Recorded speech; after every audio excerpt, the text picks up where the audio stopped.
Hello guys, welcome to biology explain. आज बात करेंगे गुरु गोविंद सिंह इंद्रप्रस्थ यूनिवर्सिटी के बारे में, जो कि एक प्रीमियम यूनिवर्सिटी है जो कि आपके सेक्टर 16 में द्वारका में न्यू दिल्ली में प्रेजेंट है। ये यूनिवर्सिटी हर साल काफी सारे मेडिकल कोर्सेज के एप्लीकेशन फॉर्म रिलीज करती है। इस यूनिवर्सिटी के अंदर काफी सारे गवर्नमेंट मेडिकल कॉलेज भी आते हैं, जैसे आपका Vardhman, Mahavir, institute of medical science हो गया आपका, और आपका हिंदूराव हॉस्पिटल हो गया। ये हॉस्पिटल काफी प्रीमियम हॉस्पिटल है दिल्ली के अंदर, जो कि आपके गुरु गोविंद सिंह इंद्रप्रस्थ यूनिवर्सिटी के अंदर आते हैं। और ये यूनिवर्सिटी आपके मैं बता दूं कौन कौन से मेडिकल कोर्सेज को कंडक्ट कराती है। जैसे आपका हो गया इमेजिंग रेडियोलॉजी, इमेजिंग टेक्नोलॉजी हो गया आपका, बैचलर इन रेडियोथेरेपी हो गया, बी फार्मा हो गया, ठीक है, और आपके बैचलर इन फिजियोथेरेपी हो गया, ऑक्यूपेशनल थेरेपी हो गया, और bachelor in medical lab technology. जैसे काफी सारे मेडिकल कोर्सेज ये यूनिवर्सिटी कंडक्ट कराते हैं हर साल। इसके एप्लीकेशन फॉर्म हर साल फरवरी के लास्ट वीक में इसके एप्लीकेशन फॉर्म रिलीज हो जाते हैं। ठीक है, अब बात करते हैं कौन कौन से मेडिकल कोर्सेज ये कंडक्ट कराते हैं। पहला देखते हैं बैचलर ऑफ फिजियोथेरेपी। ठीक है, बैचलर ऑफ प्रोस्थेटिक ऑर्थोडोंटिक्स हो गया आपका, bachelor audiology speech language pathology हो गया, बीएससी मेडिकल लैब टेक्नोलॉजी हो गया, बैचलर इन ऑक्यूपेशनल थेरेपी हो गया। ये सारे कोर्सेज आपके पैरामेडिकल के अंदर आते हैं। ठीक है, ये 4.5 साल के कोर्स हैं। ठीक है, अगर इसका आपको एंट्रेंस एग्जाम देना है तो आपका फरवरी के लास्ट वीक में इसके एप्लीकेशन फॉर्म रिलीज होते हैं, और उसका नाम होता है सीईटी 124 के नाम से इसका एंट्रेंस एग्जाम होता है। जो भी सीटें वैकेंट बचती हैं तो वो सीयूईटी के थ्रू फिल होती है, सीयूईटी के थ्रू। लेकिन मेनली जो एंट्रेंस एग्जाम होता है इसका सीईटी होता है, कॉमन एंट्रेंस टेस्ट के नाम से होता है, जो इसका नंबर है 124। ठीक है, इसके बाद क्या होता है कि इसमें है बीटेक बायोटेक है, जिसका कोड नंबर 130 है, 4 साल का कोर्स है। ठीक है, सीईटी एग्जाम के थ्रू फिल होता है इसकी सीटें। ठीक है, बैचलर ऑफ फार्मेसी है, बी फार्मा है, बी फार्मा 100, अगर बी फार्मा में एडमिशन लेना है उसका कोड नंबर 133 है, और इसका एंट्रेंस एग्जाम सीईटी के थ्रू होता है, कॉमन एंट्रेंस टेस्ट के थ्रू होता है। अगर सीट वैकेंट बचती हैं तो सीयूईटी के थ्रू फिर एंट्रेंस आप ले सकते हैं, जो सीट वैकेंट बचती है। लेकिन सीटें वैकेंट बचती नहीं है, इसका मेन एग्जाम सीईटी होता है, कॉमन एंट्रेंस टेस्ट 133। ठीक है, इसके बाद है आपका bachelor of medical imaging technology, जो कि रेडियोलॉजी डिपार्टमेंट में चलता है। ठीक है, ये 3 साल का कोर्स है, और इसका कोड नंबर है 134, 134 है। सीईटी एंट्रेंस एग्जाम होता है, कॉमन एंट्रेंस टेस्ट होता है, जिसका कोड नंबर है 134 है। अगर सीट वैकेंट बचती है तो आपको सीयूईटी के थ्रू आपको सीटें मिल सकती हैं। लेकिन मेनली जो कोर्स प्रीमियम कोर्सेज हैं ये सीईटी के थ्रू सारी सीटें इसकी फिल हो जाती हैं। ठीक है, इसके बाद आता है bachelor of medical technology radiotherapy. ठीक है, इसमें जिसको बोलते हैं ये 3 साल का होता है, एमआरटी बोलते हैं, और इसका कोड नंबर है 158 है, जो कि सीईटी के थ्रू आपको एडमिशन मिलेगा इसमें। अगर सीट वैकेंट बचती है तो आपको सीयूईटी के थ्रू आपको सीट मिलेंगी। वैसे सीट वैकेंट बचती ही नहीं है तो ठीक है, तो इसका एंट्रेंस एग्जाम कौन सा हुआ, कॉमन एंट्रेंस टेस्ट होता है इसका, जिसका कोड नंबर है 158। ठीक है, इसके बाद देखते हैं नीचे। इसके बाद है पोस्ट बेसिस नर्सिंग। जो डिप्लोमा करे हुए होते हैं बच्चे नर्सिंग का, उनके लिए होता है पोस्ट बेसिस नर्सिंग।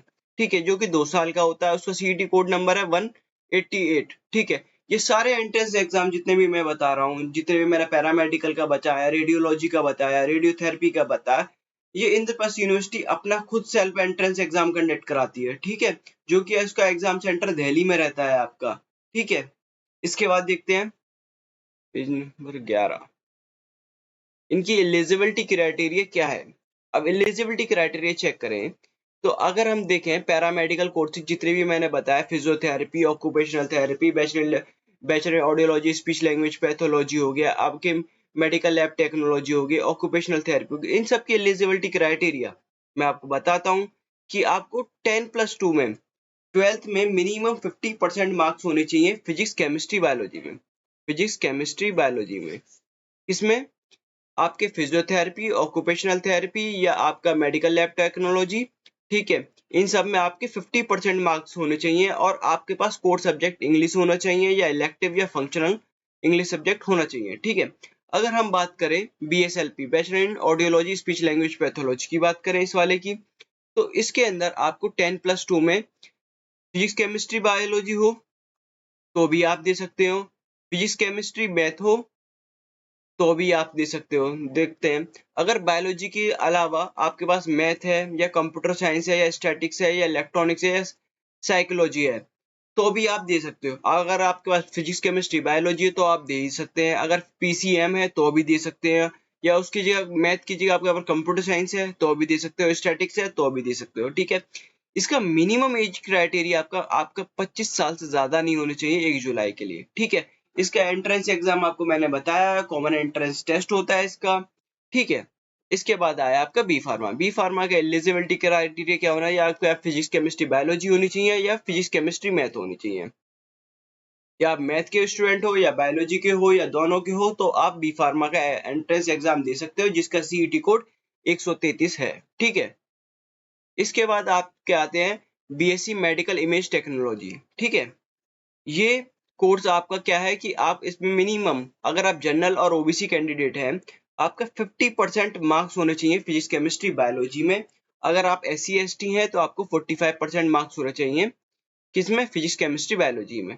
ये तो हो गया आपका बीएससी इमेज टेक्नोलॉजी। ठीक है, इसके बाद आता है आपका रेडियोथेरेपी, मेडिकल टेक्नोलॉजी रेडियोथेरेपी, जिसका सीईटी कोड है 158 है। जो मेजर एग्जाम कंडक्ट होता है कॉमन एंट्रेंस टेस्ट के नाम से होता है, जिसमें आपका 55% मार्क्स होने चाहिए फिजिक्स केमिस्ट्री बायोलॉजी में, और सब इन्हीं सब्जेक्टों में 55% तो एग्रीगेट होना ही चाहिए और इस सब्जेक्ट में आप पास होने चाहिए। और आपका मेन कोर सब्जेक्ट इंग्लिश होना चाहिए, इलेक्टिव या फंक्शनल होना चाहिए। अगर आप डिप्लोमा है, डिप्लोमा के साथ आपके 10th 12th के बाद आपने डिप्लोमा किया है रेडियोथेरेपी का, और आपके पास 10th में 50% मार्क्स है फिजिक्स केमिस्ट्री बायोलॉजी में, और आपके पास 5 साल का एक्सपीरियंस है तो भी आप दे सकते हो। मेनली मैं आपको बात कर रहा हूँ कि आप फिजिक्स केमिस्ट्री बायोलॉजी स्टूडेंट हैं, पीसीबी स्टूडेंट है, आप रेडियोथेरेपी दे सकते हैं। ठीक है, ये डिप्लोमा वालों का, इससे हमारा कोई नाता नहीं है। ठीक है, इसके बाद देखते हैं,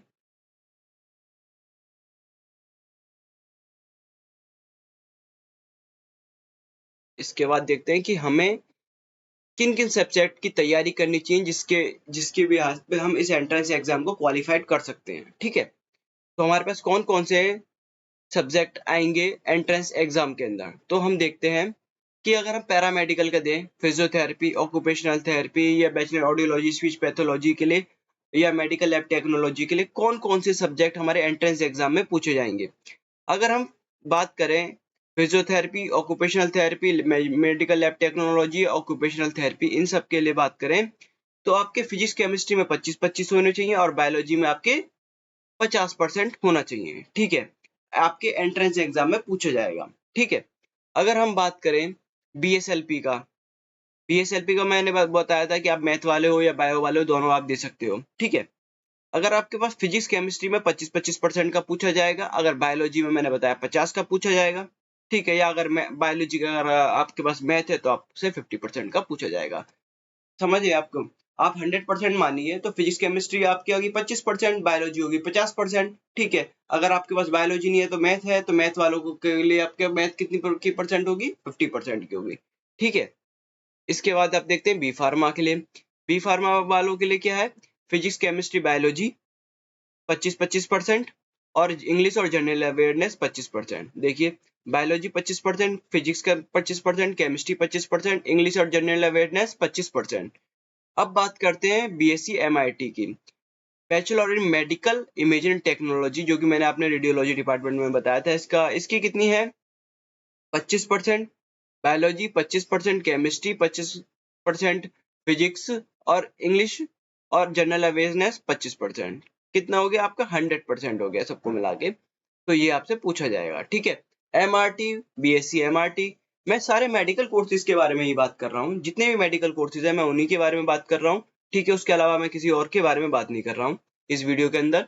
ठीक है, तो मेडिकल रेडियोथेरेपी की बात कर रहे हैं, तो रेडियोथेरेपी में आपका कितना हुआ, आपका बायोलॉजी में 25%, फिजिक्स में 25%, केमिस्ट्री में 25%, इंग्लिश और जनरल अवेयरनेस में आपके 25%।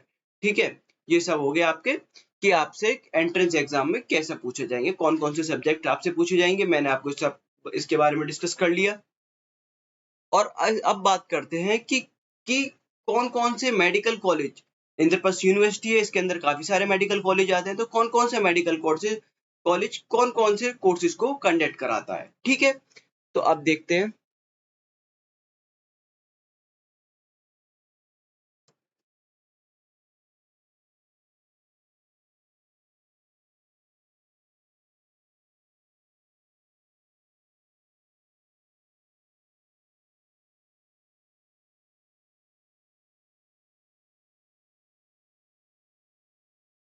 अगर बीपीटी की बात करें, बीपीटी में बात करें तो बनारसी दास फिजियो इंस्टीट्यूट ऑफ फिजियोथेरेपी आपका, जिसकी सीटें हैं 60, ठीक है, ठीक है। और आपका ISIC institute of rehabilitation science sector है वसंत कुंज, इसमें कितनी सीटें हैं आपकी? 50 सीटें हैं, ठीक है। और आप प्रोस्टेटिक ऑर्थोडोंटिक्स की बात करें तो इसमें कितनी सीटें हैं आपकी? 25 सीटें हैं, या इसमें है। और Vardhman Mahavir medical college Safdarjung hospital जो एम्स के सामने है, उसमें से 16 सीटें हैं, ठीक है, ठीक है। और देखते हैं एमएलटी के बारे में बात करें, मेडिकल लैब टेक्नोलॉजी के बारे में बात करते हैं। College of medical lab technology Hindu Rao hospital, ठीक है, इसमें कितनी सीटें हैं आपकी? 30 सीटें हैं। Vardhman Mahavir medical college and Safdarjung hospital New Delhi जो है आपके, उसमें 25 सीटें हैं। और होली फैमिली ओखला में जो है उसमें 10 सीटें हैं, ठीक है।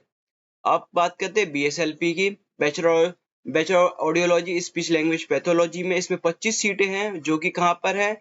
अली यावर जंग national institute of speech and hearing disabilities दिव्यांगजन, ठीक है, इसमें कितनी सीटें हैं? 25 सीटें हैं, ठीक है। बीओटी की बात करें, ऑक्यूपेशनल थेरेपी की बात करें, ISIC institute of rehabilitation science sector Vasant Kunj में है, जिसमें सीटें आपकी 25 हैं, ठीक है। इससे रिगार्डिंग आपको एंट्रेंस से रिगार्डिंग आपको कोई भी क्वेरी हो कि सर एंट्रेंस एग्जाम किस तरह का आता है, एंट्रेंस से रिलेटेड आपको कोई भी प्रॉब्लम है, तो आप मुझसे पूछ सकते हैं, ठीक है। आप मेरा व्हाट्सएप ग्रुप ज्वाइन कर सकते हैं। Thank you, have a nice day.